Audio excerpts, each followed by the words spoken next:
DPR telah memilih 5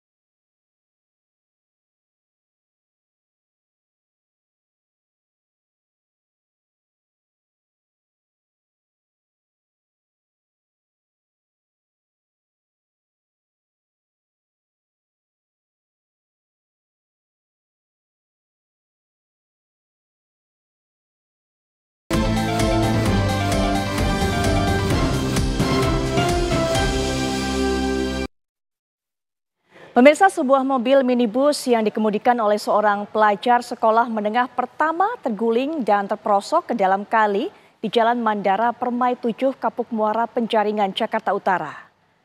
Nah, Anda bisa lihat dari rekaman kamera CCTV yang merekam detik-detik sebuah mobil minibus berwarna putih melaju dari arah Kapuk Muara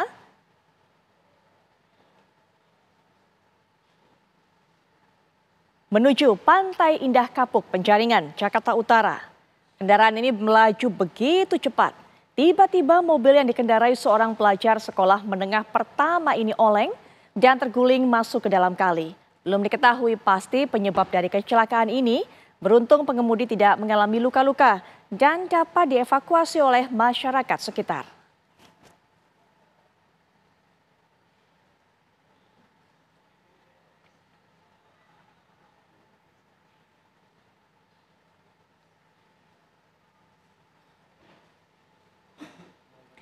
Sebuah toko servis kompor di Jalan Raya Cimindi, Kota Bandung, Jawa Barat hancur diduga akibat ledakan tabung gas LPG di dalam rumah. Anda bisa lihat pemirsa kondisi bangunan toko servis kompor yang hancur setelah terjadi ledakan dan menjadi tontonan warga yang melintas di Jalan Raya Cimindi, Kota Bandung. Garis polisi melintasi bangunan agar tidak ada warga yang masuk ke dalam lokasi bekas terjadinya ledakan. Menurut salah seorang warga, kejadian ketika penghuni rumah akan menyalakan lampu, tiba-tiba ada ledakan di dalam rumah. 2 orang penghuni rumah yang mengalami luka langsung dibawa ke rumah sakit terdekat guna mendapatkan perawatan tim medis. Polisi Kota Bandung masih mendalami faktor penyebab dari kejadian ini.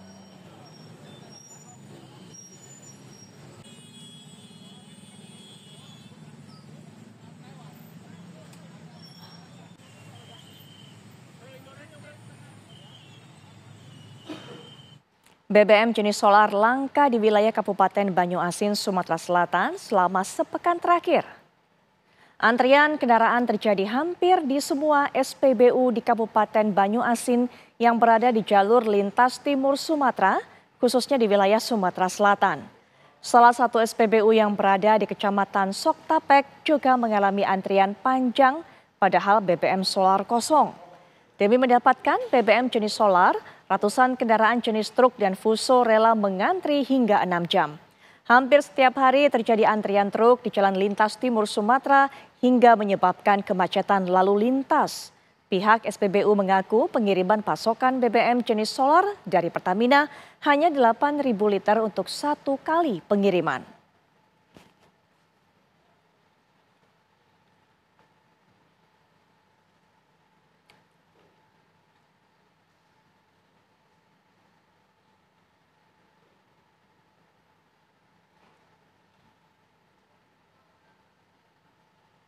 Tim Satgas TPPO, Mabes Polri dan Polda Kepulauan Riau menangkap 3 pelaku perdagangan orang. Nah, ini kemudian ditangkap di perairan Karimun Kepri. Pengungkapan kasus TPPO ini berawal dari berbagai laporan dari Polda jajaran yang diterima oleh tim TPPO Mabes Polri. Setelah mendapat informasi, tim TPPO melakukan penyekatan di wilayah Karimun, yang merupakan salah satu jalur yang dianggap rawan aksi penyelundupan manusia secara ilegal. Setelah melakukan penyekatan, akhirnya tim TPPO Mabes Polri dibantu personil Polda Kepri berhasil mengamankan 3 orang pelaku dan korban yang akan diselundupkan ke luar negeri secara ilegal. Dengan korban asalnya adalah dari berbagai daerah. Nah, adapun modus yang dilakukan oleh para pelaku penyelundupan dengan cara melansir dengan menggunakan kapal kecil menuju perbatasan Indonesia. Dirtipidum Mabes Polri, Brigjen Pol Juhandani Raharjopuro menyebutkan ketiga pelaku ditangkap di Line 3 perairan Karimun. Juhandani mengatakan bahwa pengungkapan kasus TPPO ini akan terus dikembangkan terkait adanya pelaku lain maupun korban, serta juga difokuskan di jalur rawan, terutama di pintu-pintu perbatasan antar negara. Kasus TPPO ini sebagai fokus utama 100 hari kerja Presiden.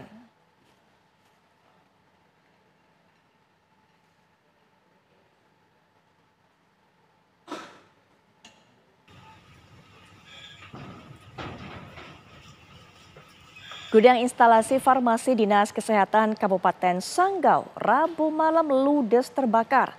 2 unit mobil serta peralatan rumah sakit dan obat-obatan hangus terbakar pula. Diduga kebakaran berasal dari arus pendek listrik di box genset dan box listrik akibat daya listrik tidak stabil.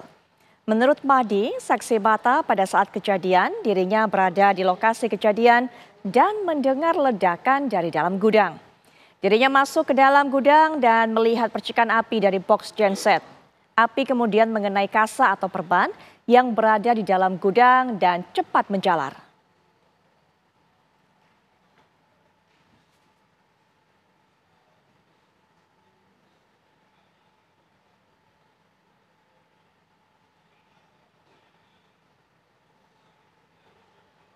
Tersangka dugaan korupsi impor gula sekaligus mantan Menteri Perdagangan Thomas Trekasih Lembong atau Tom Lembong menghadiri sidang gugatan pra-peradilan secara daring di Pengadilan Negeri Jakarta Selatan pada Kamis pagi.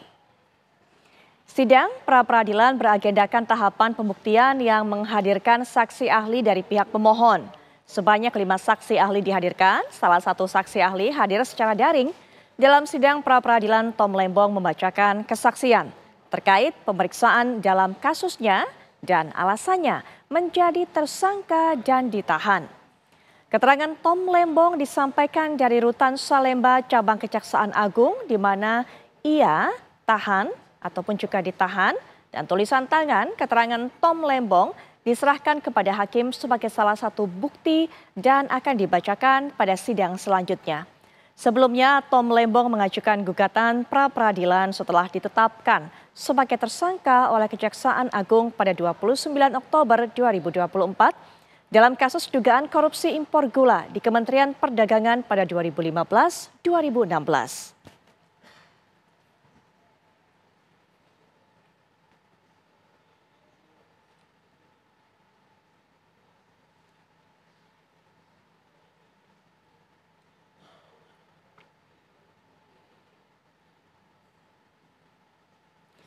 Pemirsa, kita beralih ke kabar lainnya, kita akan melihat kunjungan kerja Presiden Prabowo Subianto yang masih terus berlanjut. Setelah menghadiri KTT G20 di Brasil, Presiden Prabowo Subianto melanjutkan kunjungan kerjanya di London, Inggris. Salah satu agenda yang akan dilaksanakan adalah bertemu Raja Charles III.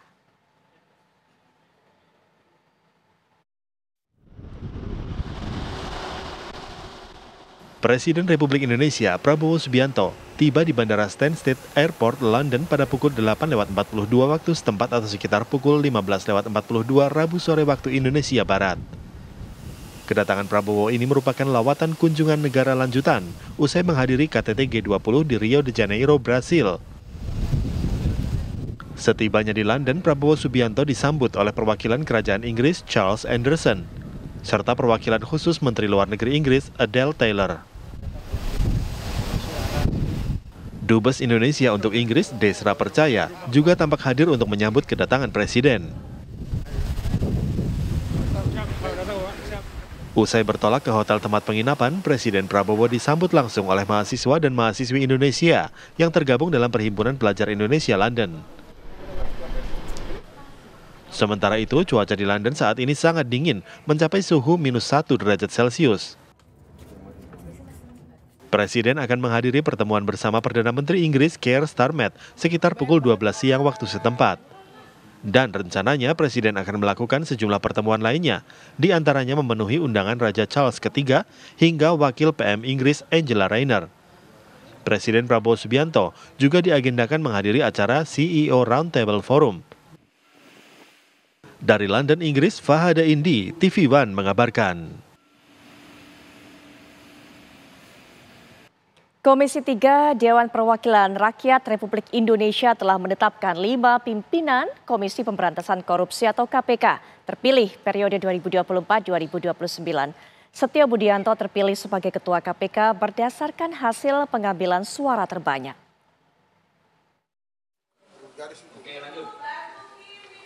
Komisi 3 DPR RI menetapkan 5 pimpinan Komisi Pemberantasan Korupsi periode 2024-2029 dalam rapat pleno di Kompleks Parlemen Senayan, Jakarta. Pemilihan calon pimpinan KPK dilakukan secara voting oleh 48 anggota Komisi 3 DPR. Kelima nama pimpinan KPK terpilih dengan suara terbanyak yaitu Setio Budianto, Fitroh Rohyanto, Ibnu Basuki Widodo, Johanis Tanak, dan Agus Joko Pramono. Setio Budianto terpilih menjadi Ketua KPK dengan mendapatkan 46 suara dan 45 suara diantaranya memilih dirinya sebagai Ketua KPK. Sementara Johanis Tanak mendapat 48 suara, lebih banyak dari Setio. Namun dari 48 suara itu hanya 2 suara yang memilih dirinya menjadi Ketua KPK. Serupa dengan Tanak, Fitro pun mendapatkan 48 suara. Tetapi hanya 1 suara yang memilihnya menjadi Ketua KPK. Johanis Tanak, Fitroh Roh Cahyanto, Setio Budianto sebagai Ketua, Agus Joko Pramono, Ibnu Basuki Widodo. Udah benar ya? Dari 5 orang pimpinan KPK terpilih tersebut, pimpinan mendapatkan persetujuan forum. Apakah saudara Setio Budianto dapat dipilih dan ditetapkan sebagai Ketua KPK masa jabatan tahun 2024-2029? Jadi ini setuju untuk 5 orang terpilih sebagai anggota, wakil ketua 4, 1 ketua Setio Budianto ya. Hasil voting juga mencatat 5 anggota Dewan Pengawas KPK terpilih dengan suara terbanyak, yaitu Wisnu Baroto, Beni Mamoto, Gus Rizal, Sempeno, dan Siska Mirawati. Pemilihan hari ini dilakukan setelah Komisi 3 DPR menggelar fit and proper test terhadap 10 calon pimpinan KPK dan 10 calon anggota Dewan Pengawas KPK sejak Senin 18 November 2024. Dari Jakarta, Zinedine Dohan, Taufik Muharfan, TV One mengabarkan. Pernyataan kontroversial disampaikan Johanis Tanak saat mengikuti uji kelayakan dan kepatutan sebagai calon pimpinan KPK pada hari Senin lalu. Ia mengatakan jika terpilih sebagai Ketua KPK akan menghapuskan operasi tangkap tangan. Apakah rencananya akan terwujud? Kami akan bawa Anda untuk bisa menyimak perbincangan kami dengan para narasumber setelah jeda berikut ini.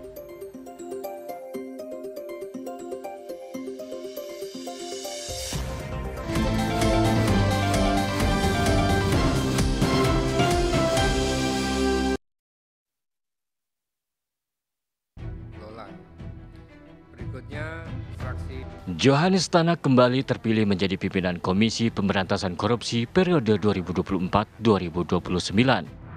Sebelumnya pada saat mengikuti fit and proper test calon pimpinan KPK bersama Komisi 3 DPR RI kemarin, Johanis Tanak sebut akan hapus kegiatan operasi tangkap tangan atau OTT jika terpilih menjadi pimpinan KPK. Awalnya Johanis Tanak mendapat pertanyaan dari anggota Komisi 3 DPR RI dari fraksi Nasdem, Rudianto Lalo. Ada menarik statement satu pejabat tinggi, saya tidak usah sebut namanya. OTT itu kampungan. OTT kampungan. Kalau tidak salah, pernah saya membaca, mendengar itu. apakah OTT untuk ke depan ini masih relevan menurut Pak Johanis Tanak atau seperti apa? OTT Pak, terkait dengan OTT penjelasan lebih lanjut, OTT menurut hemat saya saja, saya kurang mohon izin, walaupun saya di pimpinan KPK saya harus mengikuti, tetapi berdasarkan pemahaman saya, OTT sendiri itu tidak pas, tidak tepat. Karena OTT terdiri dari operasi tangkap tangan. Operasi itu menurut Kamus Bahasa Indonesia dicontohkan adalah seorang dokter yang akan melakukan operasi. Tentunya semua sudah siap, semuanya sudah diperencanakan. Sementara pengertian tertangkap tangan menurut KUHP adalah suatu peristiwa yang terjadi yang seketika itu juga pelakunya ditangkap dan pelakunya langsung menjadi tersangka. Terus kalau seketika pelaku itu menjadi melakukan perbuatan dan tangkap, tentunya tidak ada perencanaan. Nah, kalau ada satu perencanaan, operasi itu satu terencana, satu dikatakan suatu peristiwa yang terjadi seketika itu ditangkap, ini suatu tumpang tindih, itu suatu tidak tepat.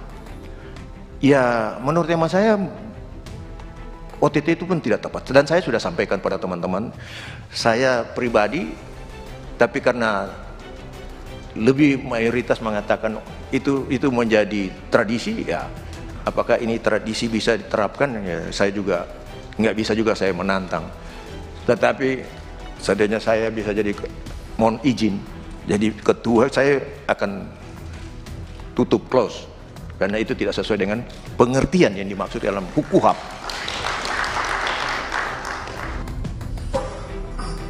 Apakah operasi tangkap tangan masih relevan atau harus dipertahankan? Pernyataan yang disampaikan oleh Johanis Tanak itulah yang membuat namanya di antara nama-nama calon pimpinan KPK lainnya ini paling mencuat, paling menonjol dan juga paling menyita perhatian. Dan saat kemudian diadakan voting pemilihan suara, saya akan bacakan bagaimana hasilnya sehingga kemudian 5 pimpinan KPK ini terpilih pada hari ini, yaitu Fitroh Rohcayanto, kemudian Johanis Tanak menjadi 2 orang yang mendapatkan voting tertinggi, suara terbanyak, sama-sama mendapatkan 48 suara. Menyusul di peringkat bawahnya adalah Setio Budianto yang juga terpilih sebagai Ketua KPK dengan raihan 46 suara. Kemudian Agus Joko ini 39 suara. Kemudian juga Ibnu Basuki mendapatkan 33 suara. Mengapa bisa Johanis Tanak yang menyuarakan ide tersebut mendapatkan suara paling banyak saat kemudian di pemungutan suara di Komisi 3 DPR? Kami juga bawa Anda untuk bisa melihat inilah pimpinan KPK terpilih periode 2024-2029. Apakah artinya upaya ataupun niat rencana Johanis Tanak tadi untuk meniadakan OTT, operasi tangkap tangan, ini akan betul-betul terwujud? Sebenarnya selama ini cukup efektif tidak yang namanya operasi tangkap tangan ini? Nanti kita akan bahas bersama para narasumber. Anda sudah melihat bagaimana profil dari 5 pimpinan KPK terpilih periode 2024-2029. Saya akan perkenalkan kepada Anda para narasumber yang juga ada yang pro pastinya, ada juga yang kontra. Sudah hadir bersama saya Mas Yudi Purnomo selaku mantan penyidik KPK yang juga punya pengalaman langsung untuk bisa kita gali nanti sebenarnya apa manfaat dari adanya operasi tangkap tangan ini. Assalamualaikum warahmatullahi wabarakatuh. Selamat malam Mas Yudi. Waalaikumsalam. Selamat malam Mbak Putri. Baik, ya. Selain Mas Yudi juga sudah ada para narasumber lainnya yang bergabung secara daring. Kita akan sapa satu persatu. Ada Bapak Hasbiollah Ilyas selaku anggota Komisi 3 DPR RI. Assalamualaikum warahmatullahi wabarakatuh. Selamat malam Pak Hasbi. Baik, Pak Hasbi, sepertinya saya belum bisa mendengar suara Pak Hasbi, mungkin masih di mute. Berikutnya juga... Waalaikumsalam warahmatullahi wabarakatuh. Mantap, Malam, Mbak. Sudah clear suaranya sekarang, kami bisa mendengar, pemirsa juga bisa mendengar. Ya, dan juga sudah bergabung dengan kita, tentunya selaku praktisi hukum, Bapak Dr. Fredrik Yunadi. Selamat malam, Pak Fred. Pak Fredrik, selamat malam. Mbak Putri, apa kabar? Alhamdulillah baik Pak, kabar baik. Kemudian juga sudah bergabung dengan kita, ini juga merupakan yang pernah menjadi anggota dari panitia seleksi juga untuk memilih pimpinan KPK di periode sebelumnya, Ibu Yenti Garnasih selaku pakar hukum pencucian uang Universitas Trisakti. Assalamualaikum warahmatullahi wabarakatuh. Selamat malam Bu Yenti. Waalaikumsalam warahmatullahi wabarakatuh. Selamat malam. Baik, Bu Yenti langsung saja bisa dijelaskan kepada kita. Ada 2 hal setidaknya yang disampaikan oleh Pak Johanis Tanak ini, apa yang membuatnya ingin menghapus OTT. Yang pertama adalah ini bertentangan dengan KUHP. Kitab Undang-Undang Hukum Acara Pidana. Yang kedua adalah bahwa OTT yang dijalankan di KPK selama ini hanyalah menjalankan tradisi semata. Menurut pandangan Bu Yenti mengenai hal ini? Ya baik, terima kasih. Kalau itu berbeda dengan KUHP ya tidak apa-apa, karena memang tindak pidana korupsi dan undang-undang KPK itu memang undang-undang di luar KUHP ya, yang jangkauan KUHP dan jangkauan KUHP yang nggak masalah gitu ya.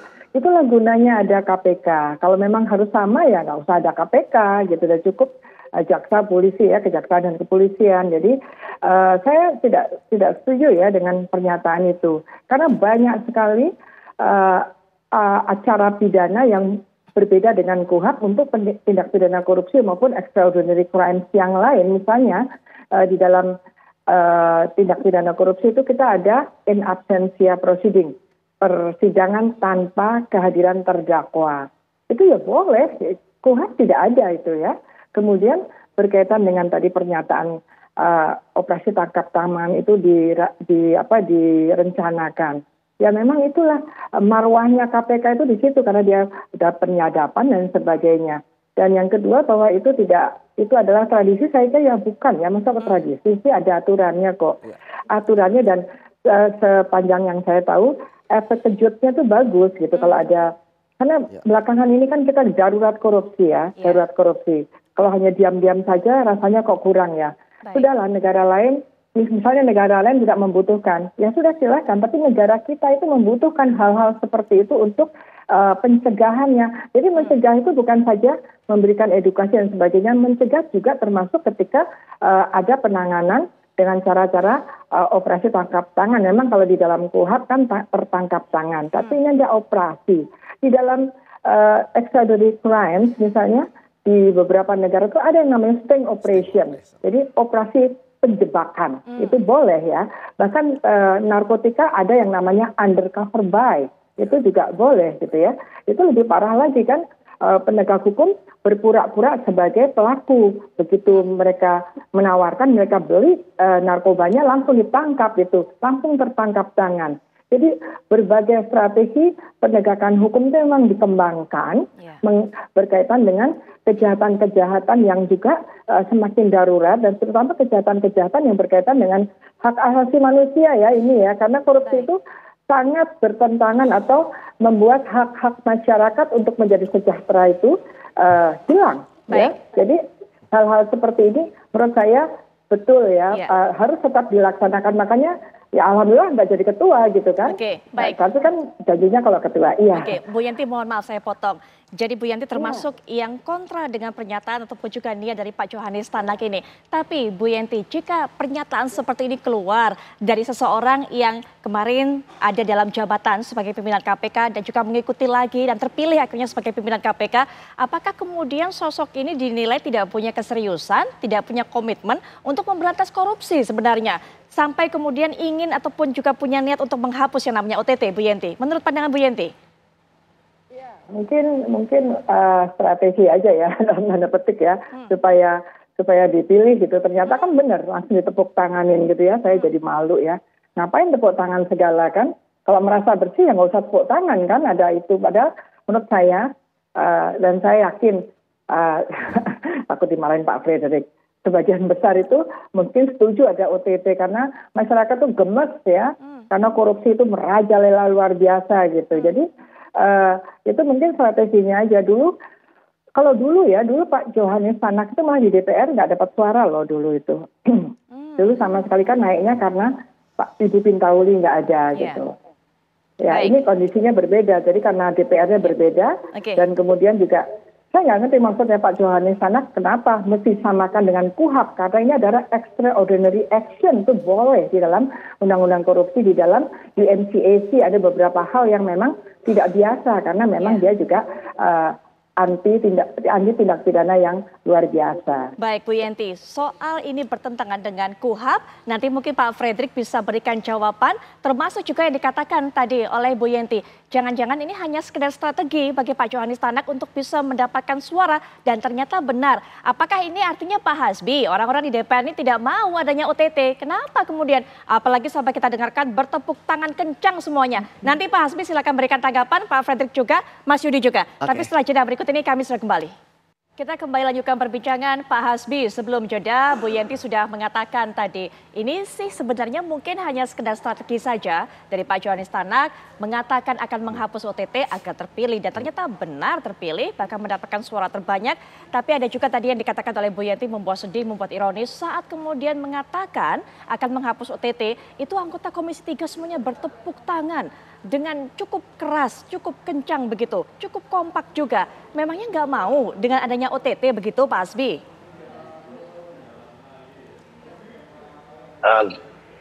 Selamat malam. Begini Mbak, bukan tidak mau, dan tidak ada masalah dengan tangkap tangan selama tidak melanggar aturan. Pertanyaan saya termasuknya mempertanyakan pada waktu itu dengan Pak Tanak. Saya bilang kenapa tidak pencegahan lebih dikuatkan? OTT bukan kenapa tidak pencegahan lebih dikuatkan? Karena pencegahan itu, pola pencegahan itu, orang sebelum terjadi korupsi itu sudah dicegah, kan seperti itu. Misalnya seperti ini. Saya sering saya ngobrol, berbicara, diskusi dengan mantan petinggi KPK yang lalu, itu proses untuk menuju tangkap tangan ini proses yang panjang. Biasanya ini salah satu penyidik KPK bicara dengan saya. Penyidikan dulu baru OTT. Bahkan ada yang makan waktu 1 tahun. Karena memakan uang, memakan biaya, memakan ini. Bukan anggota Dewan itu setuju tidak ada tangkap tangan. Itu hak KPK mau tangkap tangan atau tidak, itu hak KPK. Lagi setelah ini terserah pimpinan KPK. Nah, yang kami maksud, kenapa pencegahan itu tidak dioptimalkan? Misalnya, kita harus ekstrim.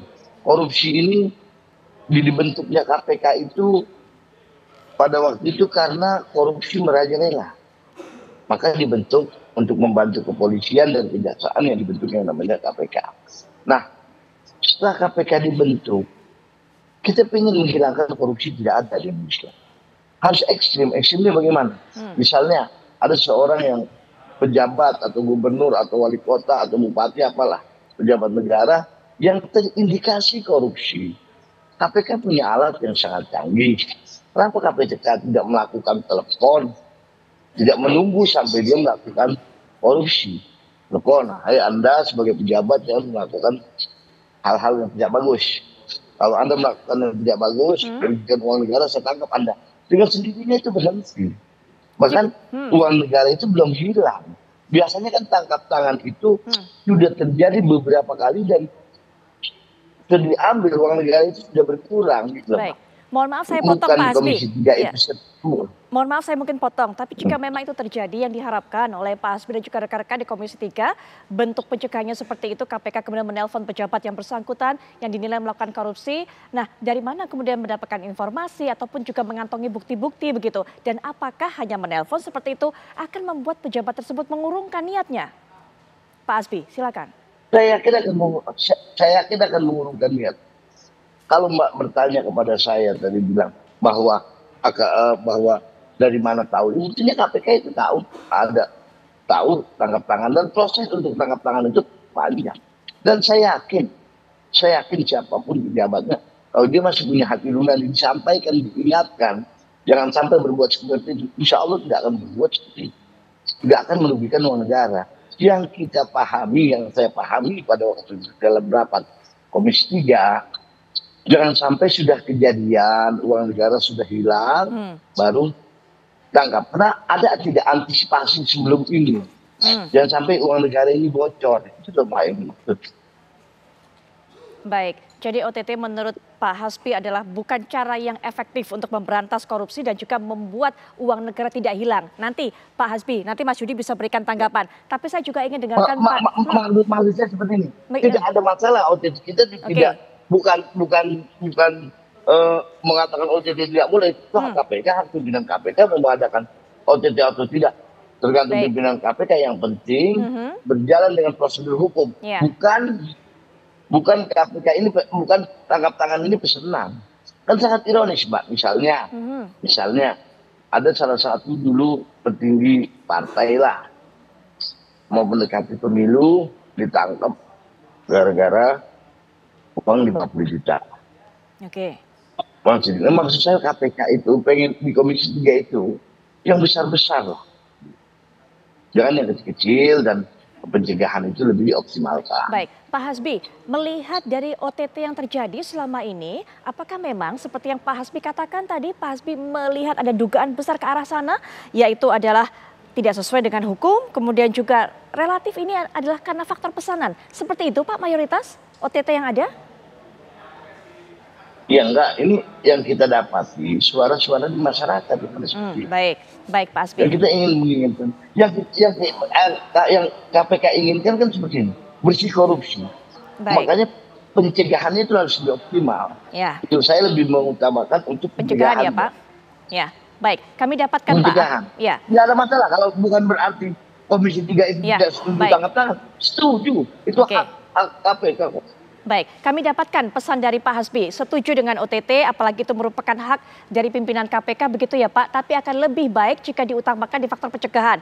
Begitu Pak Hasbi, nanti mungkin Mas Yudi bisa berikan pandangan, tapi saya juga ingin mendengarkan Pak Fredrik tadi, terkait dengan masalah aturan KUHP. Kalau menurut Bu Yenti, nggak masalah, nggak apa-apa, tapi ini ternyata menjadi salah satu alasan yang disampaikan oleh Pak Johanis Tanak untuk idenya tadi itu, yang sudah berkali-kali saya ulang, ingin menghapus OTT. Silakan Pak Fredrik. Kalau menurut pendapat saya, bahwa KPK itu pasal 38 Undang-Undang nomor 30 tahun 2002 itu sangat jelas bahwa KPK itu tunduk dan melaksanakan tindakan semuanya itu berdasar KUHP. Sedangkan di KUHP tidak ada secara eksplisit yang mengatakan bahwa OTT. Yang ada itu di pasal 1 angka 19. OTT itu adalah seperti seseorang melakukan kejahatan ditangkap tangan.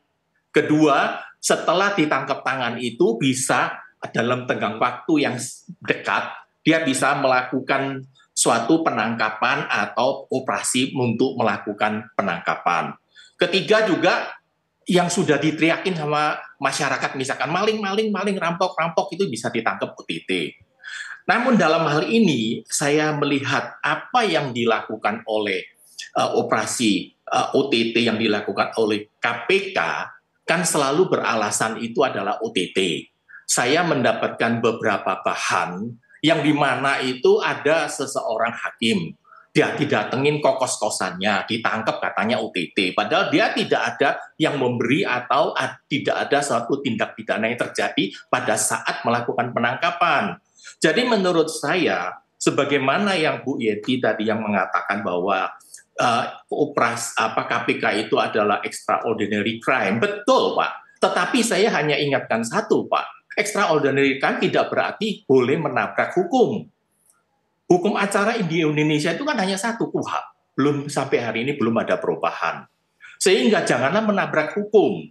Lah silakanlah, misalkan seseorang, saya mau menyuap seseorang di suatu tempat. Waktu saya sudah bawa uang, belum saya kasihkan, tetapi saya sudah ada pihak lawannya yang akan terima uang, itu namanya OTT. Tetapi kalau diam-diam itu orang didatengin, digeledah, kemudian dinyatakan sebagai OTT, ya saya kurang sependapat ya.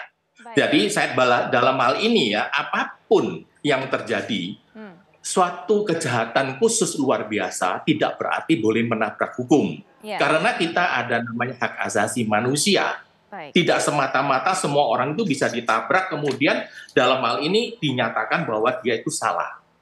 Silakan aja kalau memang dia salah, kan ada surat perintah penangkapan, ada surat panggilan, ada tindakan-tindakan hukum lainnya. Kenapa harus OTT? Karena OTT ini banyak yang terjadi adalah suatu alat yang sangat canggih untuk melakukan intimidasi kepada siapapun lah yang ditarget, atau dalam hal ini kemungkinan perkara ini mau disidangkan. Saya pernah mendengar bahwa itu ditakut-takutin, kalau kamu tidak ikutin kamu saya OTT. Jadi itu menjadi momok ya. Menurut saya penegakan hukum itu bukan balas dendam ya, bukan momok untuk menakut-takutin, bukan untuk mengintimidasi, tapi penegakan hukum yang benar-benar hakiki dan yang adil. Baik. Itu menurut pendapat saya. Pak Fredrik, bicara mengenai hal terakhir yang Pak Fredrik sampaikan, alat canggih untuk mengintimidasi. Siapa kemudian yang menggunakan OTT ini untuk mengintimidasi orang-orang tertentu? Siapa yang menargetkan? menurut pengalaman, pandangan dari Bang Freddy selama ini, dari kasus-kasus yang ada?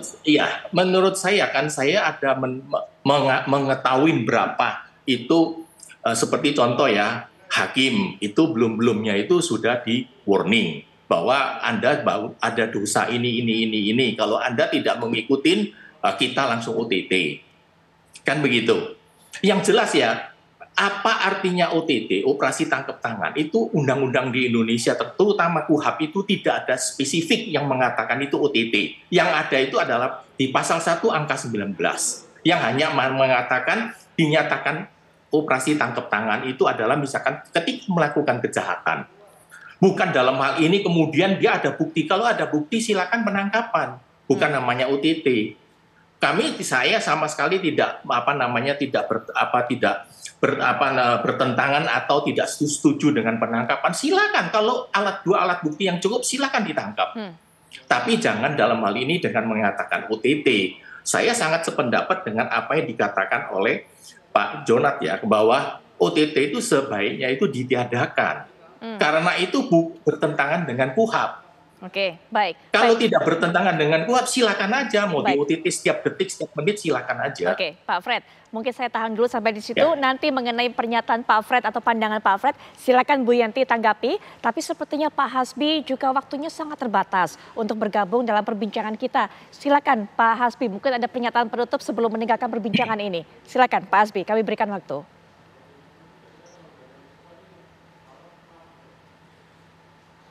Ya, Pak Hasbi mohon maaf, sepertinya masih di mute. Kami, pemirsa, belum bisa mendengar suara Pak Hasbi.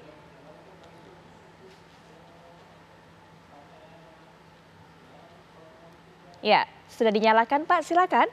Atau mohon maaf Bapak, ternyata masih mute. Kami masih belum bisa mendengar.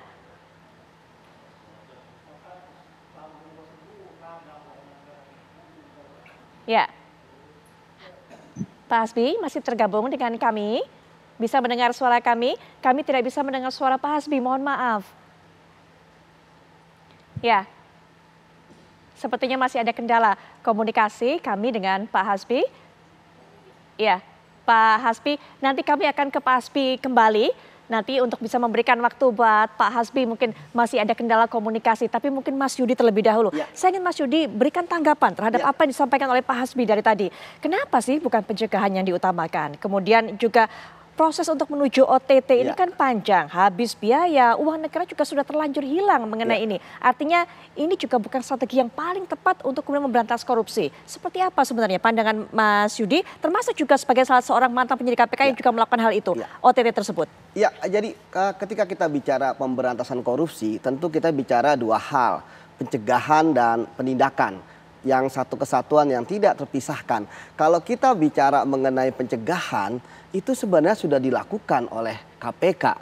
Ya, kita tahu bahwa ada namanya instrumen LHKPN, laporan harta kekayaan penyelenggara negara. Itu kan didatangi oleh KPK, diberikan sosialisasi, kan itu instrumen pencegahan. Kemudian sosialisasi tentang gratifikasi juga, termasuk dengan sosialisasi tentang anti korupsi. Jadi ketika misalnya saya menangani kasus korupsi menggeledah, ya itu di kantor mereka tuh udah ada banyak tulisan.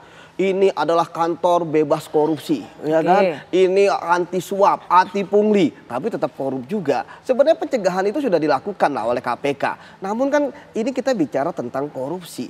Psikologisnya mereka kan tidak berbicara bahwa mereka sadar atau tidak sadar ketika diberikan pencegahan. Tapi karena mereka ingin untuk melakukan korupsi.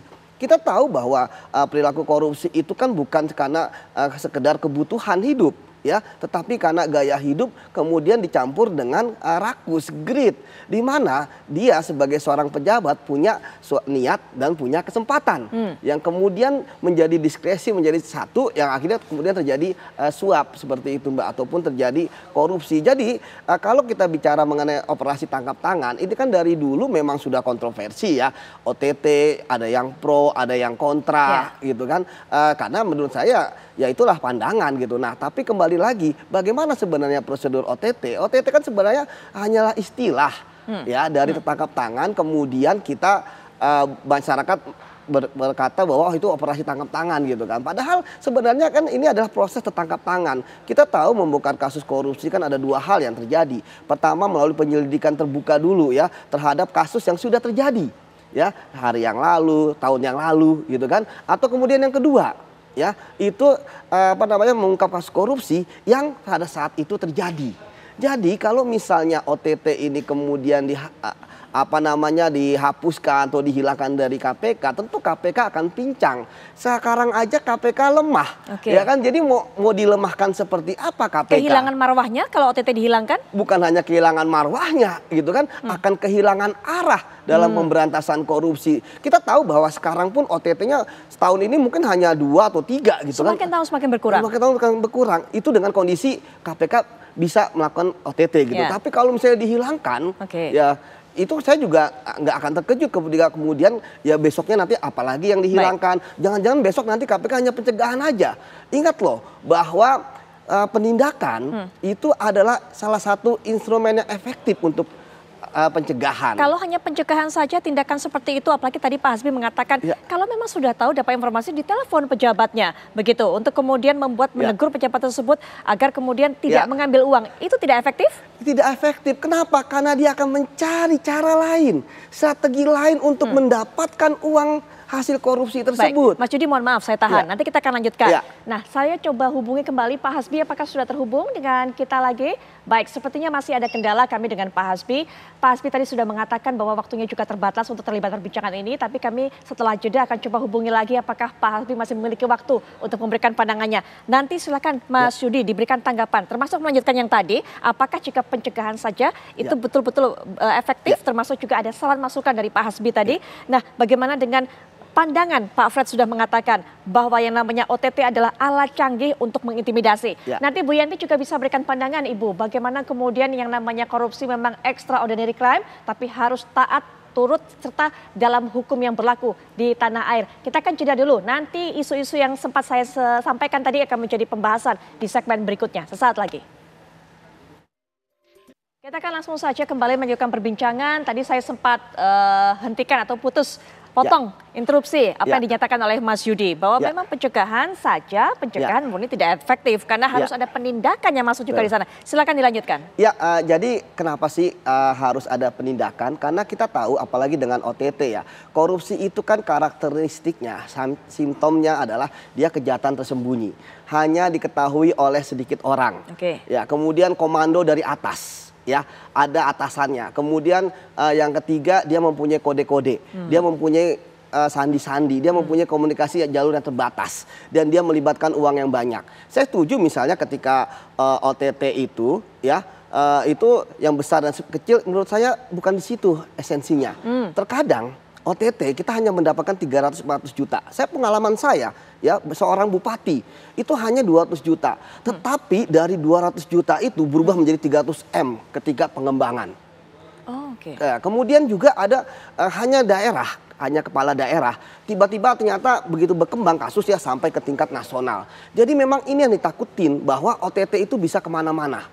Karena psikologis dari korupsi itu dia memang berkali-kali. Nah untuk ya membongkar kejahatan korupsi yang tersembunyi itu dibutuhkanlah operasi tangkap tangan ini. Yang sebenarnya tadi saya katakan operasi itu kan sebenarnya istilahnya saja, tetap tertangkap tangan, ada barang buktinya. Ya, kemudian ketika dikatakan bahwa dia ada di kosan atau ada di mana, ya itu kan ada rangkaian. Ya, misalnya ada gubernur, ya dia menyuruh anak buahnya untuk menerima uang dari seorang pengusaha. Ya tentu kan ketika kita berhasil menangkap ya anak buahnya, kemudian pengusahanya, ya tentu kan gubernur juga kita tangkap karena bukan kan nggak mungkin. Intimidasi nih Mas, bukan? Seperti katakan bukan intimidasi saja ya, nih. Gimana intimidasi kalau semua proses ini semua muaranya adalah di pengadilan. Dan kemudian kalaupun mereka menguji di pra-peradilan, kita selalu siap gitu. Dan yang paling penting adalah dalam operasi tangkap tangan adalah barang buktinya, Mbak. Itulah yang membuat ya para koruptor itu sangat takut mereka terhadap OTT. Karena apa? Karena tertangkap basah. Kalau peristiwa misalnya penyelidikan terbuka terhadap kasus korupsi yang sudah terjadi, mereka wah Mbak ngelesnya bisa banyak. Barang buktinya sudah mereka umpetin, ya kan, atau mereka rusak. Jadi itu akan sangat sulitnya dan waktunya pun sudah lama. Tetapi kalau OTT uangnya ada. barangnya ada. Dan saksi-saksinya saat itu pun juga ada. OTT bukan pesanan? Gak mungkin ada pesanan. Oke, sampai di situ dulu Mas Yudi. Bu Yanti, silakan Bu Yanti. Tadi dikatakan oleh Pak Fred bahwa yang namanya extraordinary crime betul, tapi tetap harus taat patuh terhadap KUHP yang berlaku di tanah air. Silakan Bu Yanti. Ya begini, bahwa ada yang menyimpangi KUHP itu bukan sesuatu yang mustahil ya, itu sudah difikirkan. Jangankan peraturan, azas pun bisa disimpangi ketika adanya gejala-gejala kejahatan dengan modus-modus yang lebih canggih, modus-modus yang lebih menderitakan masyarakat, terutama untuk kejahatan ekonomi ya Pak Frederick. Saya tidak berbicara bahwa untuk kejahatan yang non kejahatan ekonomi itu beberapa azas itu mulai digoyang, mulai bergoyang ya, bahwa sudah ada itu pengadilan tanpa kehadiran terdakwa. Kemudian sudah ada pembuktian terbalik. Sudah ada nanti kalau ada Asset Recovery Act, kita ada juga gugatan atau putusan penyitaan tanpa penghukuman orang, itu non-conviction based. Itu difikirkan oleh UNCAC, difikirkan oleh dunia, bagaimanapun juga PBB itu mempunyai satu komisioner anti korupsi, komisioner anti kejahatan ekonomi, itu yang memikirkan kemaslahatan kehidupan berbangsa di negara-negara ini terhadap kejahatan-kejahatan yang ini kan sudah disebutkan, korupsi itu adalah kejahatan yang kalau ada kekuasaan, powernya lebih, maka corruption-nya juga akan lebih. Artinya memang kejahatan ini luar biasa kalau terjadinya itu tidak ada efek kejut tertentu. Ini adalah strategi. Kalau pelaku-pelaku itu menggunakan apapun yang akan dilakukan kita sebut sebagai modus, nah ini adalah strategi pengungkapan, pengungkapan. Tadi Mas Yudi bersama saya Bu. Mas Yudi, Mas Yudi sering ketemu, udah lama nggak ketemu. Mas Yudi bukan sekedar istilah atau sekedar istilahnya saja. Di Amerika disebutkan bahkan Sting Operation Act, ada undang-undang operasi penjebakan, pasalnya ada, artikelnya disebutkan operation, gitu ya. Artinya penjebakan, bahkan penjebakan itu lebih parah daripada ini, yaitu bagaimana seseorang seperti undercover by penegak hukum negara mencoba untuk orang itu mau nggak melakukan kejahatan karena sudah disinyalir karena penyelidikan yang lama, gitu ya. Kan KPK juga harus mempunyai target penyelidikan, harus mempunyai ruang penyelidikan yang lama, tidak harus menunggu laporan.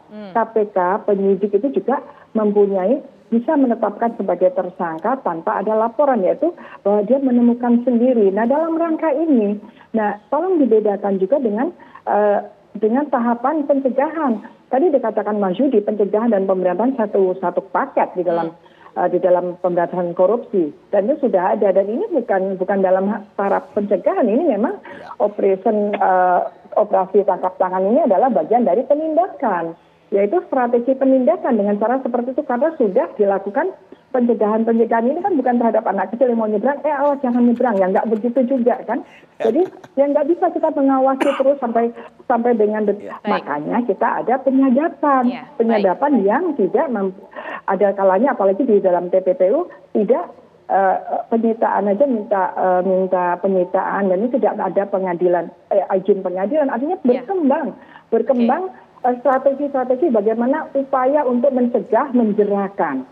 Jadi bagaimana mungkin KUHP 1981 bisa mengikuti modus yang sampai sekarang, kan nggak mungkin. Makanya dibuatlah undang-undang di luar KUHP yang menyimpang sepanjang itu diatur. Ya, Pak Frederick, tolong sedikit penangkapan saja kan di dalam KUHP 1x24 jam. Undang-undang terorisme 7x24 jam, undang-undang narkotika 3x24 jam. Jadi sudah kita udah lama melakukan ini gitu. Ya, demikian Mbak Putri. Baik, Ibu terima kasih atas penjelasannya yang luar biasa. Nanti ini akan ditanggapi juga oleh Pak Frederick. Ibu terima kasih sudah berkenan bergabung dalam perbincangan ini, dan nanti kita hanya di segmen berikutnya minta tanggapan juga dari Pak Frederick kemudian juga Mas Yudi. Sekali lagi Ibu Yanti terima kasih sudah bergabung dalam perbincangan kami. Kami akan jeda sejenak, dan setelah ini Pak Frederick silakan diberikan tanggapan. Kami akan kembali saat lagi.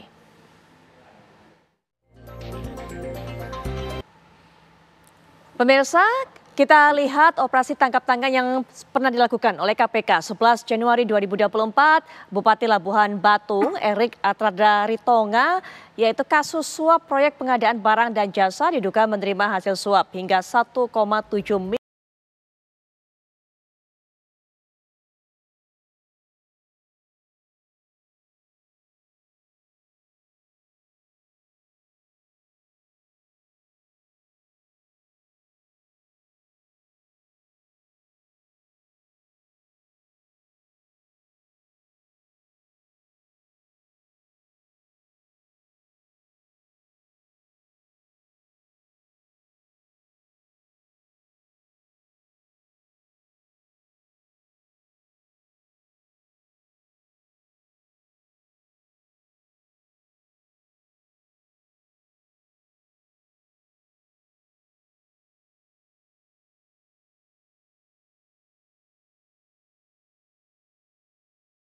Pada Pak Frederick untuk bisa menanggapi, jangankan kuhapnya Pak, kalau kata Bu Yenti, asasnya pun juga bisa disimpangi, terutama dalam masalah kejahatan ekonomi. Apalagi kalau kita lihat seiring dengan waktu semuanya berubah, memang butuh pembaharuan untuk menyesuaikan dengan jenis kejahatan yang terjadi di zaman sekarang. Pak Frederick silakan.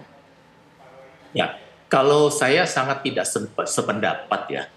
Kalau dengan adanya kejahatan luar biasa atau perkembangan zaman, kemudian nekat undang-undang ditabrak, berarti kan kita bukan negara hukum ya.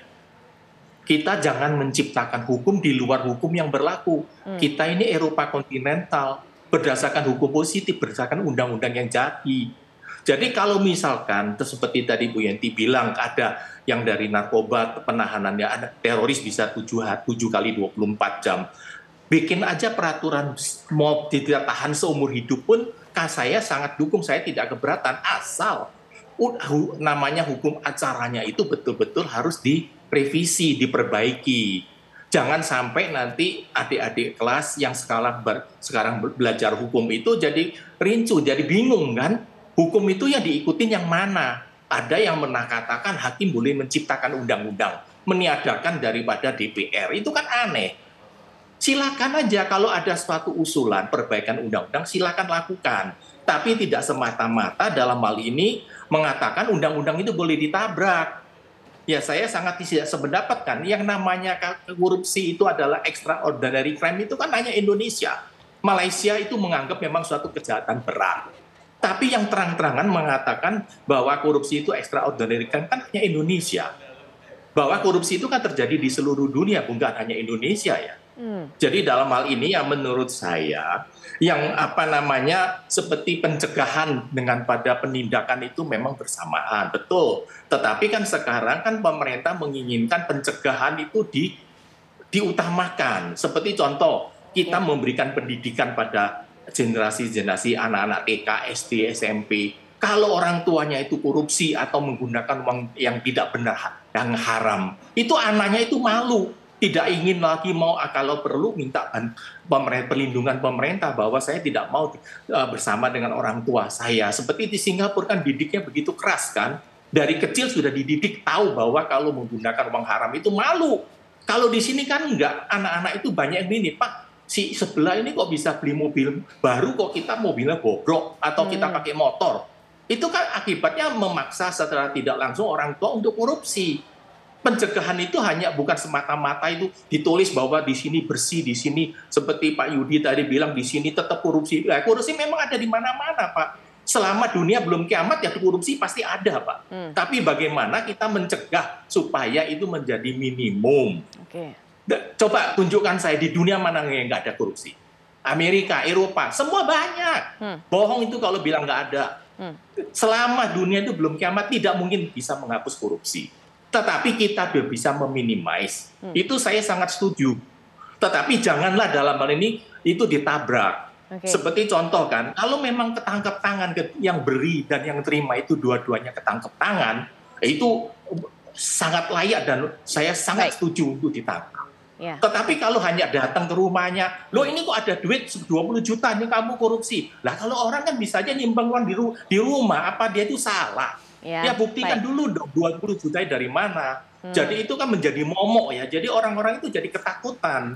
Rekan-rekan kami itu kalau bicara, kalau kita mau ngajukan praper, selalu aduh aku nggak berani, aku pasti di OTT. Nah, semua udah ketakutan. Itu kan akhirnya hukum kita kan bingung kan. Kekuasaan atau hukum yang jalan di Indonesia. Ya. Oke, kita tahu konsekuensinya di lapangan menurut pandangan ataupun juga cerita, pengalaman juga dari Pak Fredrik. Terima kasih Pak Fredrik sudah berbagi pandangan dan juga cerita tadi. Terima kasih sudah ikut berbincang dalam Apa Kabar Indonesia Malam. Selamat malam Pak Fredrik. Terakhir Mas Yudi penutup, termasuk juga tadi mungkin bisa diberikan pandangan apa disampaikan oleh Pak Fredrik. Bikin orang ketakutan, sama intinya seperti yang tadi bahwa ini menjadi alat canggih untuk mengintimidasi, mengancam.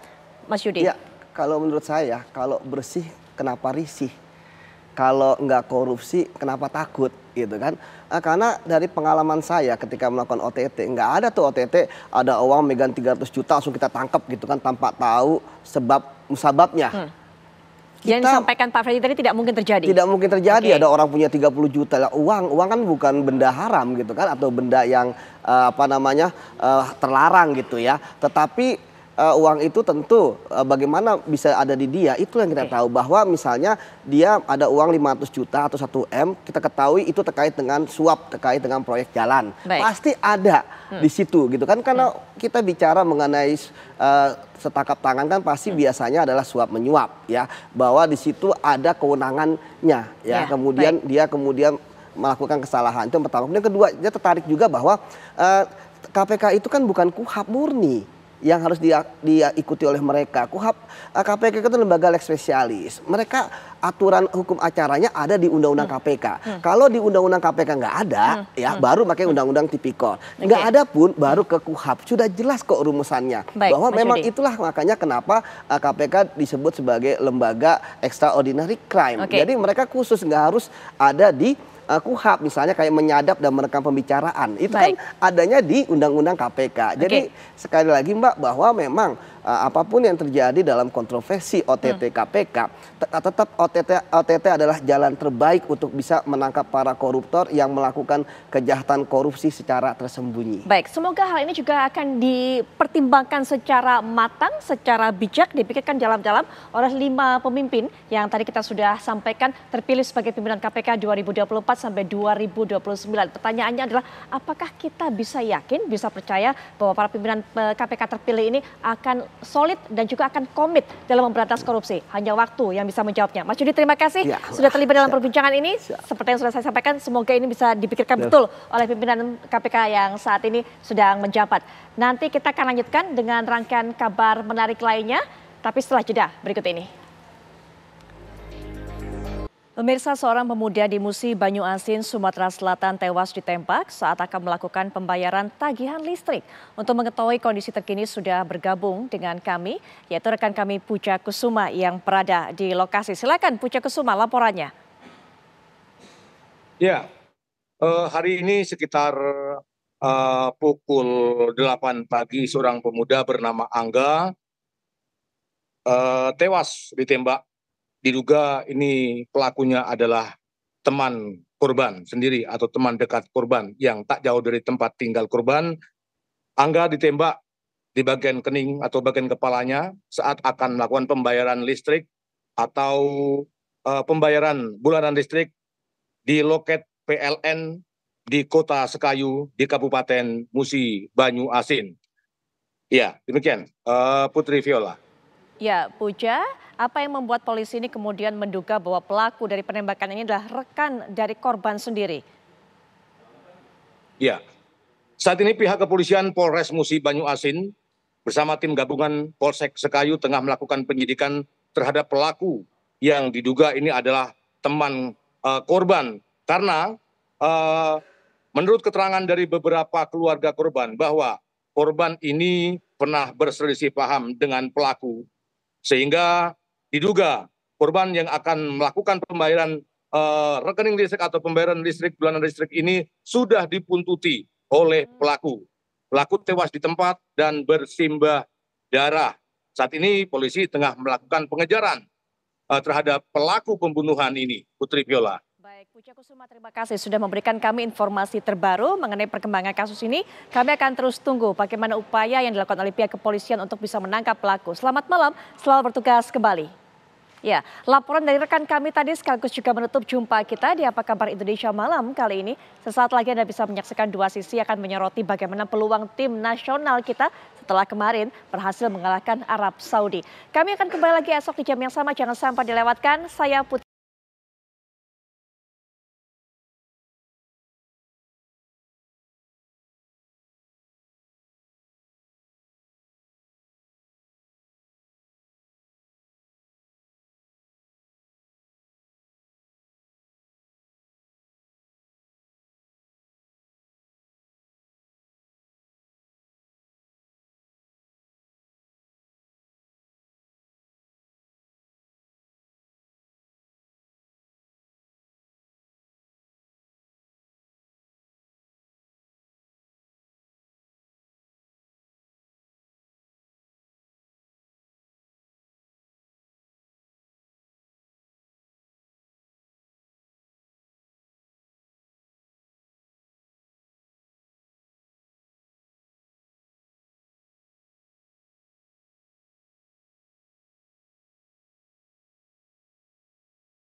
Rasanya nggak bikin enak.